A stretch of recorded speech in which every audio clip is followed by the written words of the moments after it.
Hey guys, and welcome back to Mad About Skin. If you're new to our channel, welcome. Here at Mad About Skin, we're passionate about helping you to get the most out of your skincare. So if you haven't already, now's a fantastic time to click that link below, subscribe to the channel, ring the notification bell, and you won't miss out on any of our amazing future content. Now, in today's video, we're going to do another one of our fantastic full brand reviews. This is where we go from the top to the bottom, A to Z, the best to the worst of an entire product line. Now, today's video is going to be slightly different because so far we've covered The Ordinary. They had way more hit products than missed products.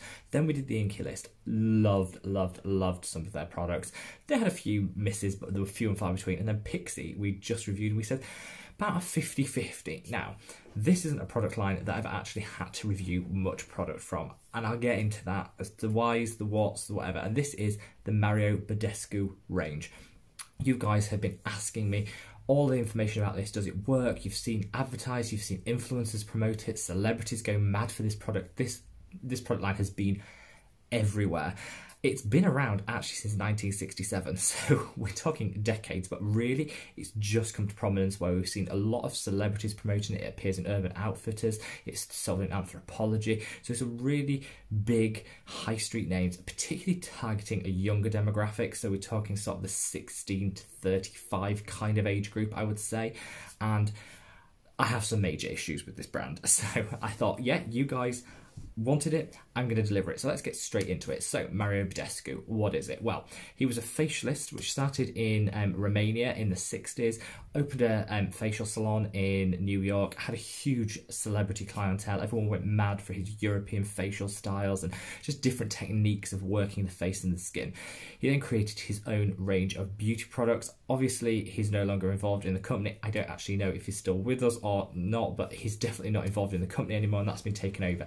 They have over 200 product lines, 61 that can actually be bought in physical stores, and the rest are available on online. Different products, different territories, so you might not be able to get them all where you are. It's a lot of product. Like I say, I'm not going to review actually any of the products in this. There's a whole reason why. I'm just going to tell you what I think of the brand, why I think you should avoid this brand, and if you're using it, the reasons why you shouldn't. So you definitely need to listen to the end, because this isn't one of those, I just don't like the brand, I can't get on with it. There's some real controversial issues and reasons why this brand just isn't one that should ever be in your skincare routine. And if it is, I usually say to people, if a product is working for you, even if I personally don't like it, if it's working for you, stick with it. Not in this case. If you have one of these products in your skincare routine, you have to make me a promise that you will get rid of it, because the ethics behind this company are appalling. The product formulations are disastrous, and there's just so much bad stuff going on. So just awful. Give you a little bit more background about the company. So they claim to use only simple, gentle and fresh ingredients in their products. I mean, that is a load of marketing gumph before we start, because the product can't be fresh, because, you know, even if you're using herbs and essential oils, by the time it's packaged, formulated, shipped, gone to a store, far from fresh. So claims like that, just a bit misleading. This brand loved by the Kardashians. It had a huge, Kim K did a big piece about how much she loves them. Beauty editors have gone mad for this product line. I think this is where the problem started. So there's a big difference between a beauty editor, which, you know, I'm not slagging off or knocking any beauty editors. There's some fantastic ones out there that very much go on the aesthetics and the surface appearance of a product and whether it works. Don't really get into the nitty-gritty or have the scientific background to go to the nitty-gritty of the ingredients themselves. Then you have the scientific community who look at the formulations and don't give two hoots about what the product looks like. Really, you need both to come together, because you need the product to look good, to sell, to appeal to the people it's trying to sell, but also needs to be a good formulation. Beauty editors have gone mad for this because it has been really well marketed, and I cannot knock Mario Badescu for that. This product line has been marketed to perfection. It means everyone's forgotten about all the issues that have gone on in the past, the poor formulations, the fact that the products don't really work, and people are still buying it in their droves. So from a marketing perspective, they've got it spot on. I'm going to start with the positives about this product line. Few and far between, but I'll start with them. They are cruelty-free. Now, whether I actually believe that, knowing what I know about this product line, this company, who knows, but they claim to be, and there's no there's nothing to suggest otherwise that they are cruelty free. They do have a few vegan options as well in their skincare routine, which I think is great. You know, a lot of people are doing a plant-based lifestyle these days, so I think it's great to have a vegan option. So some of their products are vegan and they're labelled where they are vegan, so I think that's good. That is probably where the positives end. So let me start with my issues with this company and why I don't think you should be buying into this. First of all, wording. I mean, we're in 2020, guys. I really don't think we should be using words like, they have a product called the whitening mask. Why would we use wording like that? Absolutely, tackle hyperpigmentation. You might have dark spots you want to tackle, irrespective of your skin colour. You might have dark spots, hyperpigmentation, and you want to tackle that. That's absolutely fine. And there's tools and things that can do that. None of these should be referred to as a whitening mask. Skin whitening is very different to tackling pigmentation, and the two should never be confused. One is incredibly damaging, both culturally and to the skin and the fabric of the skin and the makeup of the cells of the skin, and one is a way of treating a surface problem which you want to correct. I don't think we should be using language like whitening because it gives off the wrong message, and also it's not true because it's just bad. They also have the drying mask. Again, drying lotion, drying mask. What we shouldn't be doing is drying the skin. We should actually be seeking to remove excess oil where we've got excess oil, treat clogged pores where we've got clogged pores. I know I'm an acne sufferer. I don't want a drying solution. I don't want a drying mask. I don't want my skin to be dry. I want my skin to be declogged, fresh, breakout free, but never dry. So I hate the wording and the things they use.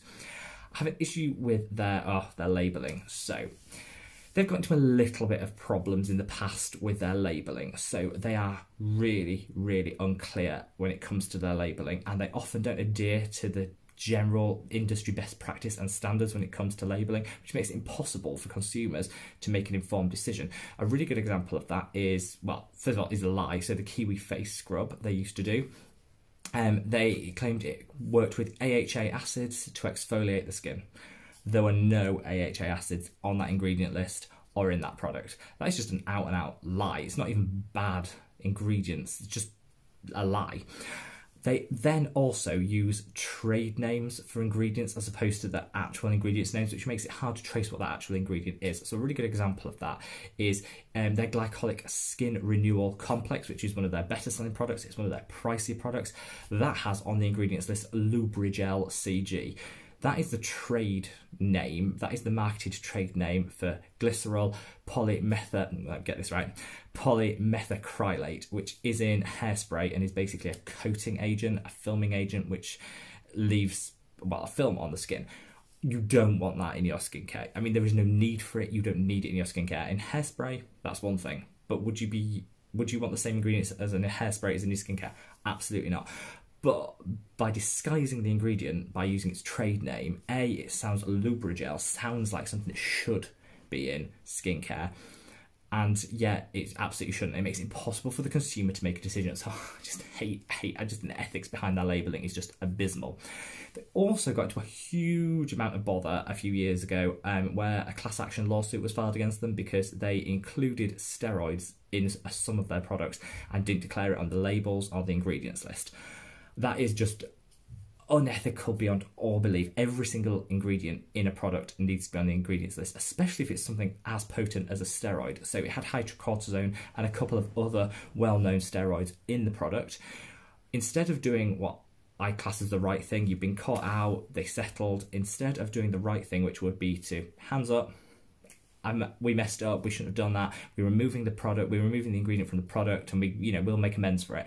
They just quietly dropped the ingredient out of the product, reformulated it, didn't really make a scene, didn't really say anything, and carried on. So loads of people that weren't aware of this continued to buy the product and didn't get the same results because obviously it's reformulated, they had no idea.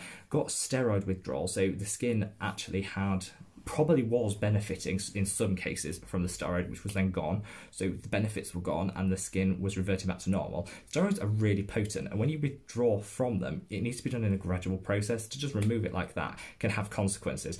I was just as to the unethical nature of this company, in my view. And then when we just get onto the formulations are so bad. They are packed full of essential oils, packed full of extracts, plant extracts. They're packed full of colorants, and some of them natural, all the thing, but still colorants and fragrances, and it is just like a sensory overload. So for anybody with even vague sensitivity to colorants or fragrance, this is just going to be an explosion on their skin, and it is going to be an absolutely horrific experience for them. And again, they don't really make it that clear of who these products are for. They just throw out all these products. They've got 200 products, and so many of them are the same. It's just different scent, but the same product. So potentially they're leading people, they're confusing people, but they're leading people to maybe buy 6 of what is in a sense the same product, but just with different packaging and different fragrances. We've moved on from the days where that was acceptable and not. I think this is a brand that is suffering hugely from the rise of people like the Inky List, where it is all about understanding ingredients and giving the consumer choice. They're clear, they're upfront, you know exactly what you're buying. If you don't like it, don't buy it. If you do, purchase it. You have the choice. This brand and some others out there are going to pay the price for that, because as people become more clued up and want that information, they're going to start questioning these sort of disastrous and unethical practices. I think it's rare, you know, we all have some companies that we like and some companies that we don't. I think it is rare to find a product line that is a company which is this unethical and has such bad packaging, bad formulations, bad products, and yet somehow has convinced influencers and beauty editors to rave about the product. Their marketing team needs a gold star, because how they have convinced people to buy this crap for years and years and years, I do not know, and they're clearly some of the best marketers out there. The price point is quite up there. It ranges between $22 and $50, so it's high-end drugstore, I would say. It's not the most expensive, but for the quality of what you're getting, it is ruinously expensive. And I just think, you know, it's rubbish. Let the online reviews speak for themselves. I don't want to say, you know, my rant's over. I hope I've convinced you to ditch and never repurchase any of their products ever again. But look at the online reviews. So if you go to Beautypedia, which is an independent online forum for people to rate products which are on there, they rated 61 of their products. 55 of them received a 1 or 2 star. The rest got 3 star. None of their products was 4 or 5 star, and very few of them were 3 star. I wouldn't go near a 1 or 2 star product. I certainly won't pay $50 for a 1 or 2 star product. I mean, that's awful. And all of them were calling out the irritation that it caused, breakouts that the products caused.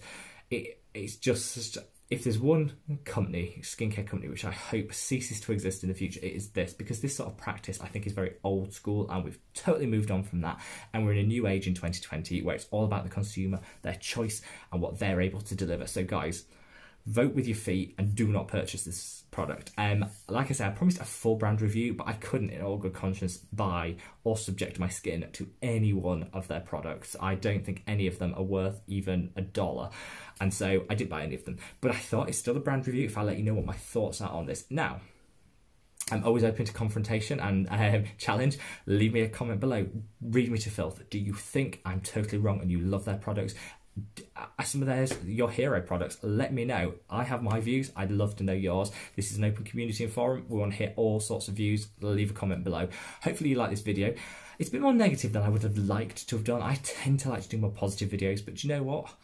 We have to call out the good and the bad, and this unfortunately is the bad. So hopefully you still give this video a thumbs up, even though it was a little bit negative.